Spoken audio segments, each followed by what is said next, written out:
kuyo-ke lena ephuma njengamanje-ke ishawa iqembu abagandayi bathi nje-ke bambulele inhliziyo yami ixola sebembulele. Yabona-ke uma kusuke kunjena kusuke sesibeleka ngampela nje-ke emsakazweni i-Vibe FM usahlezi naye nje-ke uSandile uKing SA unkeshe mafana ngoba ithombe isithatha sibili malunga lefeni nqabuko othakatha ithi ngeke lubeke lapho ngidambe ithi untombi yaqoma abashi ngonina ngithike le mama ngani nawe wayiqomela nje uyishishilo intombi zasobuka zibalekela umendo phela mina ngithi ngudwendo lusine kuseni laze lashona ilanga lutho kufika umakoti usimeda njengelanga lezindaba ezehla mina nobani ziyakumehlela. Yabona-ke emva kwale ngoma-ke ephuma njengamanje-ke yabagandayi bewuthole-ke ingoma yabangani madoda suka kababa-ke lapha-ke umbatha lapha yana-ke entabeni-ke zakwaNongoma beshaya ingoma emnandi kakhulu-ke bona bethi hayi khona ungadlali ngami wena ngilona igeta mina umsakazo wakho-ke i-Vibe 94.7 FM either Face Choice ingeyomphakathi angithi phela thina we are eThekwini's top informative radio station of choice bathi kwisitayela-ke ukulalela i-Vibe FM igama lohlelo-ke izigi zomdabu. Yabona-ke emlaleli we-Vibe FM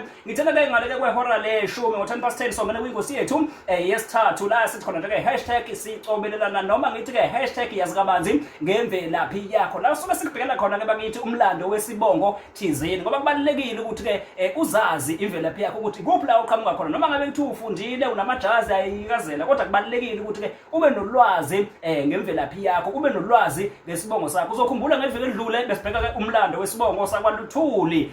sakuthembisa ukuthi nakanjani namhlanje sizokubhekela nje-ke izithakazelo zaso-ke lesi sibongo sakwaLuthuli siphinde-ke sikubhekele-ke nokuthi-ke bakithi-ke iziphi ezinye iy'bongo ey'xhantelayo noma-ke ezinye iy'bongo ey'hlobene-ke naso lesi sibongo sakwaLuthuli. Engingakusho kuwena nje-ke emlaleli we-Vibe FM ukuthi wena nje-ke stay tuned kwi-frequency modulation engu-94.7 ngoba kuningi nje-ke bakithi esikuphathele khona la ohlelweni umculo indathane ngendlela-ke eyise imangaliso.